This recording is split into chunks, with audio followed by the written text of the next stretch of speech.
ডায়ামক্স tablet. অপথ্যালমোলজিতে আমরা প্রায় শুনেছি ডায়ামক্স ট্যাবলেটের কথা। তো ডায়ামক্স ট্যাবলেটটা কি? এটা সান ফার্মার বানানো একটা প্রোডাক্ট, যার দাম হচ্ছে 63 টাকা 78 পয়সা।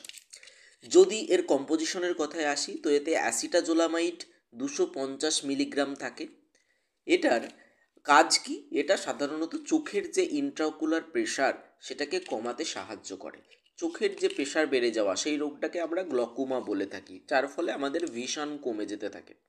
এই যে ডায়ামক্স ট্যাবলেট, এটা কিভাবে কাজ করে? এই যে অ্যাসিটাজোলামাইড, যেটা একটা কার্বনিক অ্যানহাইড্রেজ ইনহিবিটার, যেটা অ্যাকুয়াস হিউমারের প্রোডাকশনটাকে কমিয়ে দেয় এবং চোখের মধ্যে যে ফ্লুইড সেটা কমে যায়, তার ফলে চোখের যে প্রেশার বাড়তে থাকা সেটাকে কমিয়ে দেয়। এর সাইড এফেক্ট, এটা যদি খাই তো সেক্ষেত্রে কিছু কিছু পেশেন্টের ক্ষেত্রে সাইড এফেক্ট দেখা যায়, যেমন হাত পা ঝিনঝিন করে, অবসাদ ভাব বা মাথা ঘোরে।